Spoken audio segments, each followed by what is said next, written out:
ভিক্ষুক রাস্তা দিয়া যায় আর জমিদারের পুত্রবধূও যায়। একজন সামনের থেকে আসতেছে, একজন সামনের দিকে যাইতেছে। দুইজনের ক্রসিং এর সময় ভিক্ষুকের গায়ের কাদা জমিদারের পুত্রবধূর গায়ে লেগে গেছে। সে দুনিয়া আন্ধার করে ফেলছে, স্বামীকে ডাইকা নিয়ে আসছে, বলছে ভিক্ষুক আমার কাপড় নষ্ট করে দিছে। সে শুধু ভিক্ষুক ছিল না, বৃদ্ধ ছিল।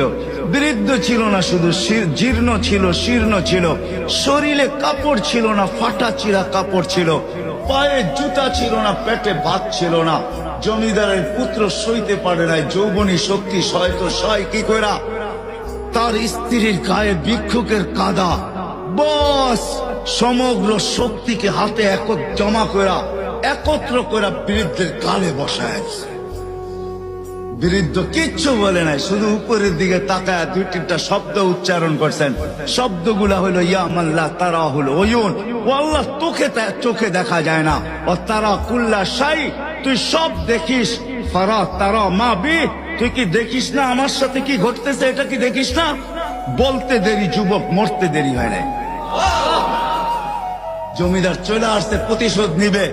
বৃদ্ধের একদিকে মুস্কি হাসি, একদিকে বলতেছে প্রেমের খেলা এমনই হয়। জিজ্ঞাসা করছে কিসের প্রেমের খেলা রে?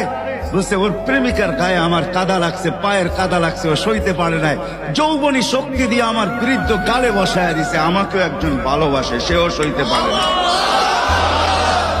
সেও সইতে পারে না। ও তো থাপ্পড় দিয়া খেলতো, সে জান নিয়ে নিছে, জান।